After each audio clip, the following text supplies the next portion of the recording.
Katika awamu hii ya ukumbi wa siasa, ikiwa ni tarehe 13 mwezi wa Januari mwaka 2026, jina langu Elizabeth Mutunga. Kama nilivyokuahidi, tutakuwa tukizungumza na Saitabao Ole Kanchori aliyekuwa ajenti mkuu katika Azimio na kwa hayati Raila Odinga katika uchaguzi mkuu wa mwaka 2022 kuhusiana na masuala mbalimbali, wakati ambapo cheche zinaendelea kuhusiana na wana ODM na zaidi kuhusu majukumu ya viongozi mbalimbali katika uchaguzi huo mwaka 2022, haswa pesa za kulipa maajenti wa muungano wa Azimio ulioongozwa na hayati Raila Odinga kama mwaniaji wa urais. Lakini je, ni kipi ambacho kilikwenda mrama? Wanachama wa ODM pia wanaonekana kugawanyika katika mtazamo wao na mwelekeo wa chama hicho katika uchaguzi mkuu wa mwaka 2027.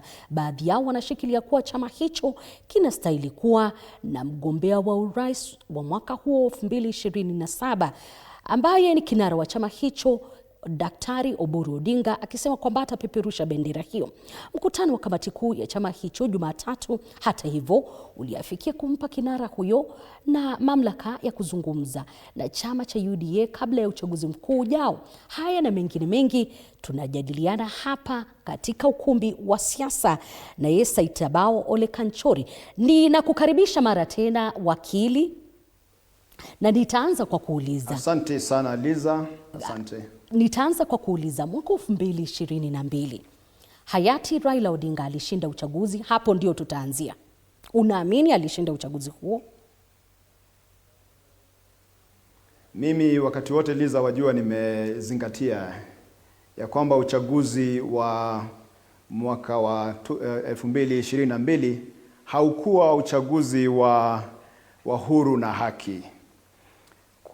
Kwa hivyo isipokuwa yaliyopita sindwele, msimamo wangu wakati wote kutoka wakati ule, kutoka tukiwa Bomas na baadaye, msimamo wangu umekuwa ule ule. Msimamo wa baba Raila Odinga wakati alikuwa hai akisema tufungue Sava ulikuwa ule ule. Tumepata pia hata wiki jana tumepata information ya kwamba ile kampuni ambayo inatumika kutuma zile results IBC, kampuni ya Smartmatics, imepatikana na dosari kule Marekani. Kwa hivyo uchaguzi huo nadhania hatuwezi kusema ulikuwa wa huru na wa haki. Uchaguzi ambao sio wa huru na wa haki hauwezi kuwa na mshindani wa haki. Huo ndo msimamo wangu. Wakati unasema uchaguzi huo haukuwa wa huru na haki, nitarejea katika cheche ambazo zimeshuhudiwa katika siku za hivi majuzi kuhusiana na kile ambacho kilitendeka. Nakumbuka katika kitabu chako unawataja watu watatu, lakini wakati huu Junet Mohamed ameelekezewa kidole cha lawama na yeye katibu mkuu wa chama hicho Edwin Sifuna. Najua una mengi unayojua. Ni kipi kilikwenda mrama? Yale yaliyofanyika Liza, nadhania hatuna muda wa kusema, kwa manake ni mambo mengi. Kama ulivyosema, niliandika kitabu na kitabu hicho kiko na hakuna mtu ambaye amewahi kusema kitabu hicho kiko na kipengele yoyote ambayo sio kweli. Lakini ukweli ni kwamba, na uzuri wa ukweli ni kwamba ukweli huwa hauendi mahali. Wanasema ukweli huwa pengine saa nyingine unachelewa, lakini huwa unafika. Na lawama ilielekezwa kwa watu wengi, lakini kwa maoni yangu kutoka mwanzo kabisa nilisema ule mtu ambaye angechukua lawama kamili ni Mheshimiwa Junet Mohamed, ambaye ni mbunge wa Suna East na ambaye wakati huo alikuwa mtu wa karibu sana wa baba yetu Raila Odinga. Na nimeeleza kwa upana na kwa urefu yale ambayo yale ambayo yanafanya niseme ya kwamba yeye ndio ambaye anachukua lawama zaidi ya wote. Manake hata yale ambayo tungejaribu sisi kusaidia, yani ile uchaguzi isiende mrama, yeye alisimama na kuzuia mtu yoyote ule ambaye angeweza kufanya jambo lolote kusaidia. Kwa hivyo Kwa maoni yangu Junet Mohamed, na nilishangaa sana wakati niliona wiki iliyopita wakati yako na ile nguvu hata na kiburi ya kuongea kuhusu mambo ya 2022. Ndio kwa sababu nilimweleza, na bado mimi namwambia tu mambo ya 2022 asijaribu kuongelea. Manake mambo hayo kuna mengi hata zaidi tunaweza sema, na hatutaki kuingilia mambo nyingine kwa sababu hata baba yetu hayuko na hatutaki kuingia ndani sana. Ila wakili kama agenti mkuu, kila mtu na kila Mkenya wakati ambapo anasikia haya mambo anataka kujua mwanzo pesa zenyewe zilikuwa ngapi wakili. Kama agenti mkuu, kuna ofisi ambayo pia inadaiwa kuwepo pale Westlands na ambayo pia Raila Odinga hakukuwa na hata nafasi ya kuingia. Kauli zako kuhusiana na haya madai? Ulikuwepo na pesa, zilikuwepo ngapi, mliwalipa maagenti, ni kipi kilifanyika? Wajua Liza, nishamjibu Junet na majibu yangu kwake nafikiri pengine yameonekana. Kwanza kabisa yale Junet alisema ni uongo mtupu. Naweza sema yale Sifuna alisema pale akiuliza ile pesa ya maagent na maswali kama hiyo. Maswali hayo ambayo Sifuna alikuwa anauliza ni maswali nyeti ambayo wengi wamekuwa kiuliza. Na nikirudi kwa Junet, ningemuuliza yeye kwanza, badala aongelee mambo ya Uhuru Kenyatta, yeye mbona hangejibu ya kusema pesa hiyo kama ililipwa ilienda wapi na nani alifanya nayo nini? Manake ilidhirika ya kwamba kuna hela fulani ambayo ilipeanwa kusaidia mambo ya maagent. Na hela hiyo inaonekana ni kwamba kwa ile information ambayo inapatikana ni kama haikufika kwa maagents. Lakini kwangu Liza, mambo ya hela hayo singependa sana kuingilia, manake hata sijui. Manake hela hiyo mimi mwenyewe nasikia hata nikiwa kama chief agent. Mambo haya ya hela mimi sijahusishwa nayo.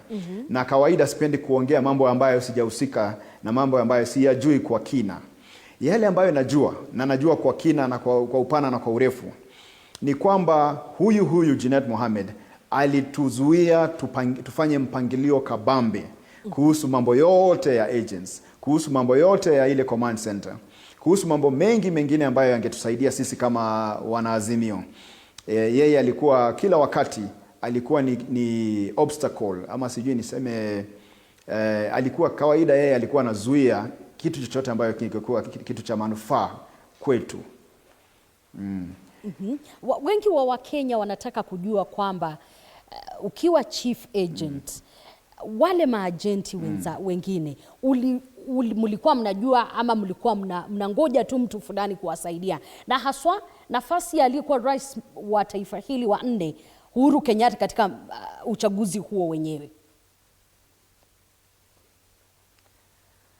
Na nadhania Liza, hayo ya 2022, manake tukiongelea misukosuko ambayo yaliyomo sasa katika ODM, misukosuko hayo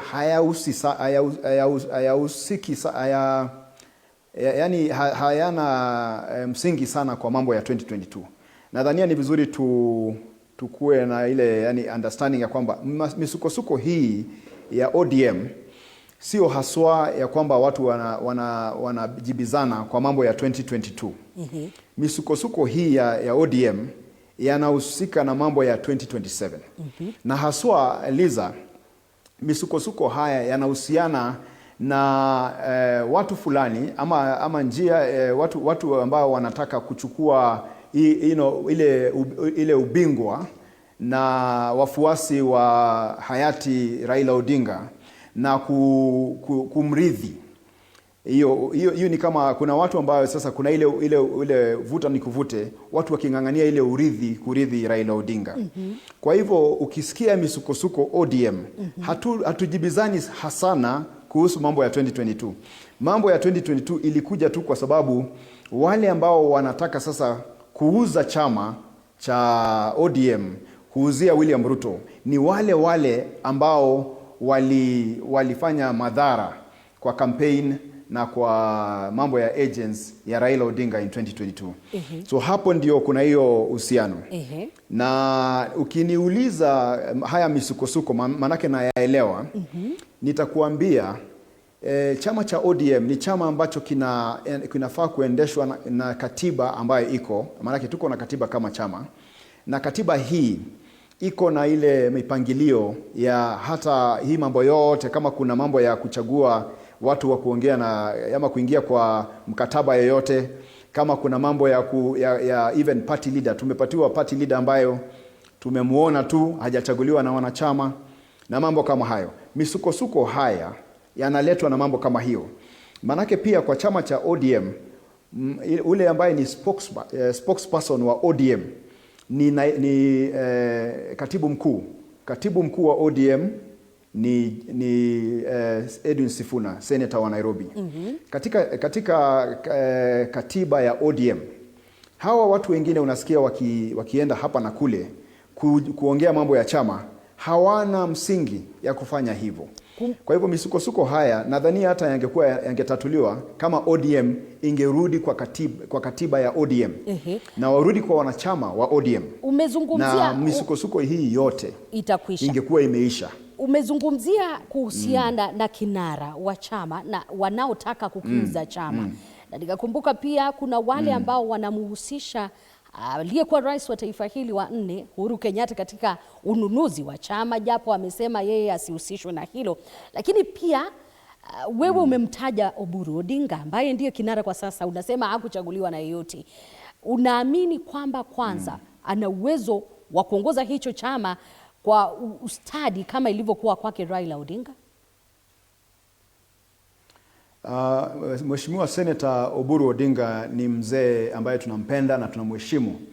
Ni mzee ambaye kwa huu muda wote amekuwa akisaidia baba kwa njia moja ama nyingine. Ameshikilia chama pia kwa njia moja ama nyingine. Lakini chama hiki cha ODM, uchaguzi wa Mheshimiwa Oburu Odinga kama party leader ama kiongozi wa chama cha ODM, uchaguzi huo ulifanywa kwa njia ambayo ilikuwa njia ya giza.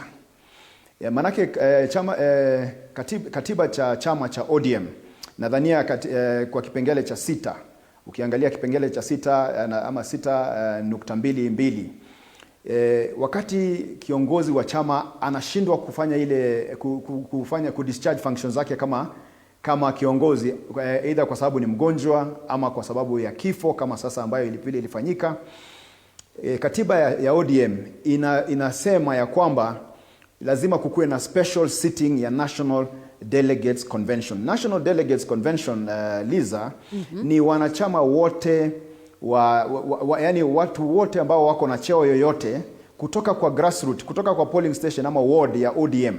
Kuna wale delegates wanachaguliwa. Unajua hata Raila Odinga hajawahi kusimama kama kiongozi wa chama bila kuchaguliwa. Ukikumbuka mwaka wa 2022 tulikuwa na National Delegates Conference pale Kasarani.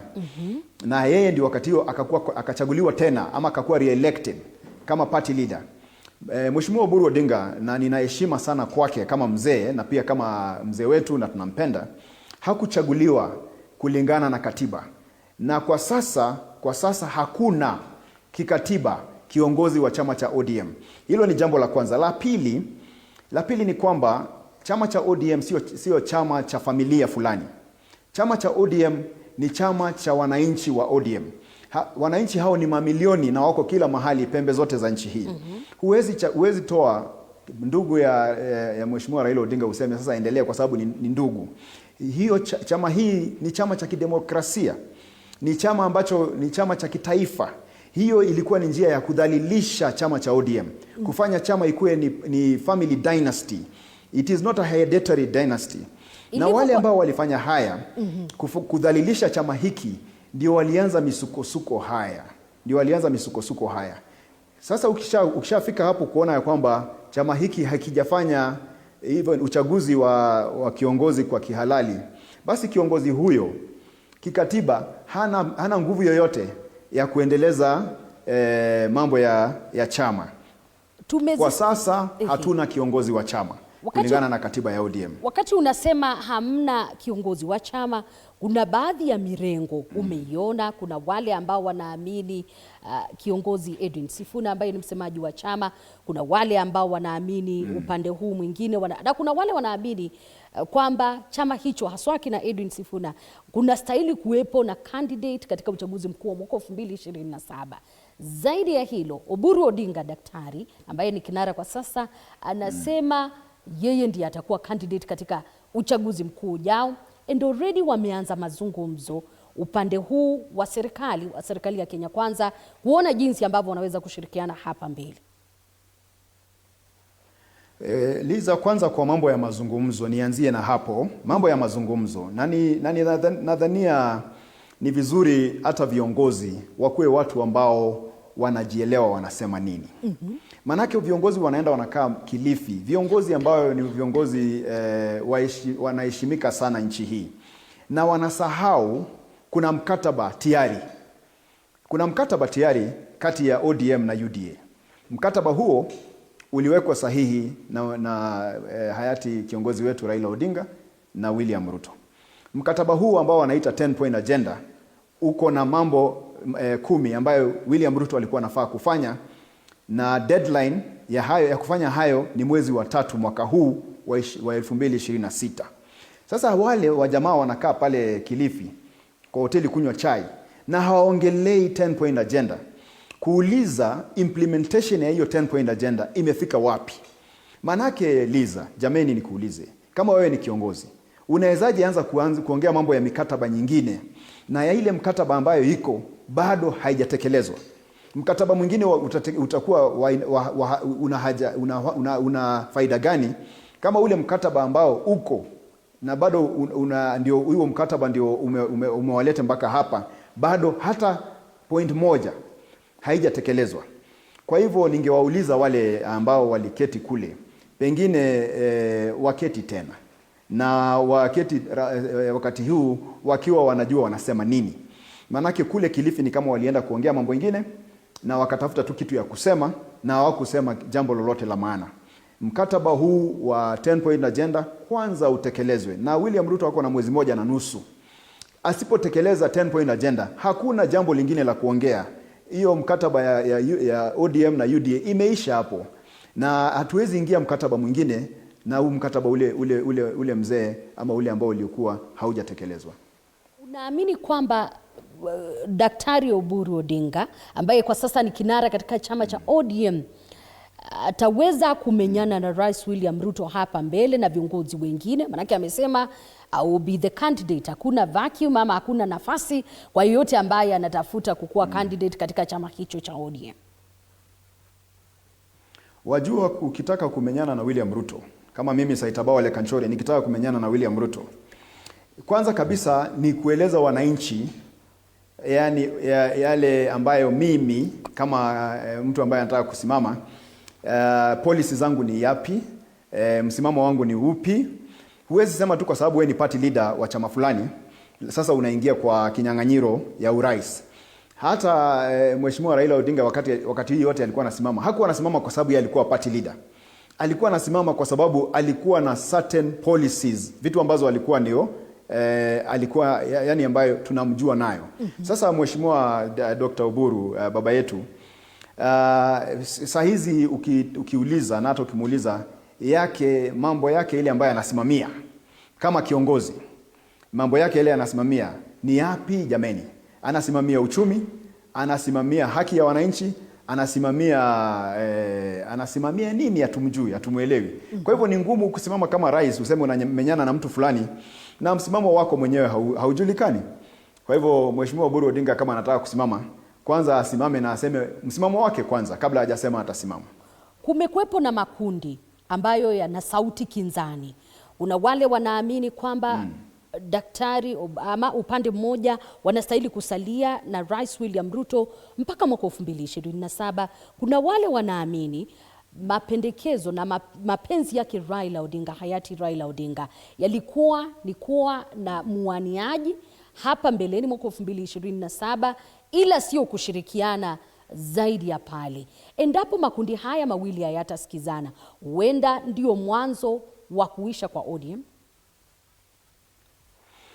Kwanza kabisa Liza, nadhania ni vizuri kwa sababu Mheshimiwa Raila Odinga hakufanya mambo kwa giza, alifanya mambo peupe. Ya kwanza kabisa alisema wanashirikiana na William Ruto on the basis ya hiyo 10-point agenda. 10-point agenda hiyo ilikuwa na ile deadline. Deadline ni March 2026, mwezi 1.5 inakuja. Kumaanisha baada ya hiyo hakutakuwa na basis ya kushirikiana. Hiyo ni jambo la kwanza. Ya pili, Mheshimiwa Raila Odinga aliongea aliongea peupe, aliongea kiwazi kabisa. Maongezi yake ya mwisho kabla hajaugua, aliuliza wale wanachama ambao wanaruka hapa na pale wakisema watasupport William Ruto, na aliuliza kwa njia ya hasira kidogo kama ulimuona. Akauliza, nyinyi mnasema ODM, mnaanza kusema mtasupport William Ruto ama kwani nani amewaambia ODM haitakuwa na mgombea? Na akauliza akasema, who told you? Na alikuwa kidogo amekasirika na hayo maneno, hayakumfurahisha. Kwa hivyo ukifuatilia hayo unaona kwamba yeye hakuwa na nia ya kusupport William Ruto in 2027. Na sisi kama wafuasi wa Raila Odinga, haswa wale wafuasi halisi ambao tumesimama na yeye, tukisimama na yeye kwa yale ambayo alikuwa amesimama nayo kwa msimamo wake, tunajua Raila Odinga hangekuja kutuambia ya kwamba ODM ina support UDA 2027. Na Liza, jambo lingine ni kwamba hata huu mkataba wa 10-point agenda, nimesema ulikuwa mkataba wa Raila na Ruto. Manake William Ruto hakuhusisha UDA, lakini sijui kama angehusisha hiyo sijui kama alihusisha ama hakuhusisha. Lakini ilikuwa ni yeye kama rais na Raila Odinga kama kiongozi wa chama. Lakini Raila Odinga pia hakuhusisha ODM.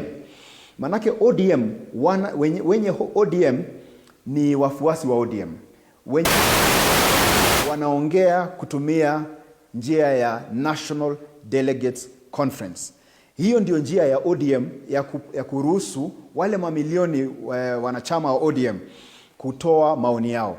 Baba Raila Odinga mwenyewe hakuhusisha hiyo National Delegates Convention kwa mambo ya kusupport William Ruto.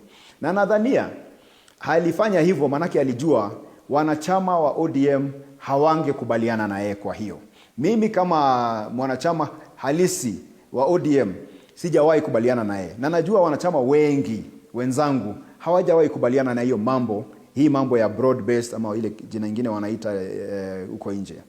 Kwa hivyo hiyo ndio msimamo, na utaona hata sana ukiona hata kina Sifuna wakiongea, kina Sifuna wanaongea hivyo kwa sababu ya ule msukumo wa ground. Kwa mambo kwa ground ni moto, watu kwa ground hawataki hii maneno ya hii broad based.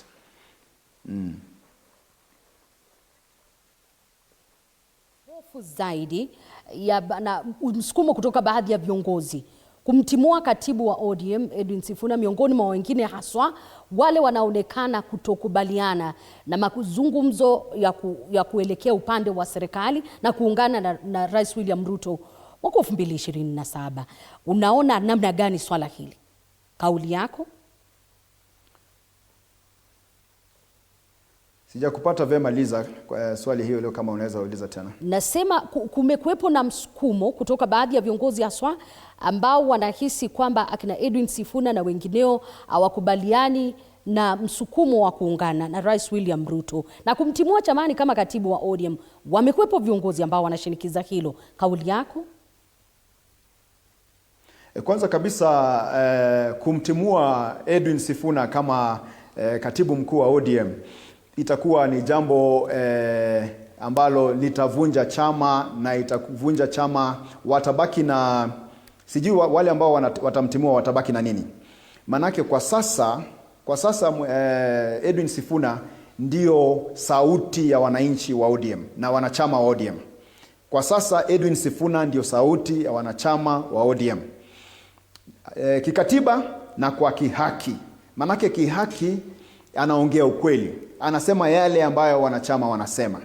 Ya pili, wanachama wa ODM kwa jumla Yeah, kwa jumla. I'm talking about generally. Of course, kuna wale ambao watasupport hiyo broad base ama watasupport William Ruto, lakini wengi wao, majority of ODM members, Liza, hawatakubaliana na kusupport mambo ya William Ruto in 2027. Come rain, come shine. Hiyo haitawezekana. Manake tumepinga William Ruto miaka mingi. William Ruto amekuwa kwa debe akiwa naibu wa rais mara 2. Tulimkataa. Tulimkataa 2022 kama wanachama wa ODM. Tumemkataa na tulikuwa na sababu za kumkataa. Na sababu hizo hazijageuka. William Ruto ni ule ule tulimkataa. Ni ule ule. Hawajalete William Ruto mwingine. Kama wako na William Ruto mwingine, wamlete. Lakini kama ni ule William Ruto, na sasa ameongeza madhambi nyingine mengi, ya watoto kupigwa risasi kiholela, ya watoto kuuliwa kiholela, ya mambo mengine ambayo yanakiuka katiba ya nchi hii, ya wizi wa rasilimali ya nchi ambayo tumeona hata Auditor General na Controller of Budget wakipiga kelele na kusema ile corruption inaendelea, ni corruption ambayo haijaonekana nchi hii. Sasa ni William Ruto mgani huyo jamani wanataka kutuletea? Ule ambaye tulimkataa na ameongeza madhambi badala ya kupunguza? Haiwezekani mambo kama hiyo. Sisi wanachama wa ODM, Liza, sisi wanachama wa ODM ile kitu ambayo our main consideration is the interest of this country. Manake ODM kama chama, the main value, core value ya ODM ni social justice. Social justice is what drives the membership of ODM. It is our lifeblood. Sasa wakati ambao kunakuwa na ile injustice, wanachama wa ODM halisi, ndio kwa sababu ulikuwa unaona baba, wakati wote mwananchi anasukumwa, baba anatoka kuongea. Wakati wote mwananchi anasukumwa kwa njia moja ama nyingine, baba anatoka kutetea mwananchi. Sasa sisi wanachama wa ODM, hiyo ndio kazi yetu. Kutoka wakati tulijoin hii chama, miaka ile tulijoin, sisi tumekuwa tukisimama na haki. Na tunaona nchi hii haipelekwi kwa njia ya haki, haipelekwi kwa njia inayofaa, na hatuwezi kubaliana na hayo. Asante sana wakili kupata nafasi kuzungumza nami. Najua yapo mengi zaidi na nitazidi kukutafuta nasi hapa ndani ya runinga ya TV47. Asante sana mpenzi mtazamaji, siku zote kutuchagua na kutuenzi zaidi wakati wote, na tunakushukuru. Asante sana kwa kuamua kuwa nasi wakati huu. Kwa heri. Jina langu Elizabeth Mutuku, kwenye meza ya lugha ishara amekuwepo Catherine Simalowe. Zidi kutegeama, na saa 3 atakuwepo hapa Victor Muyaka. Ni sauti kubwa kukujuza mengi kwa lugha ya Kizungu. Sicheze mbali.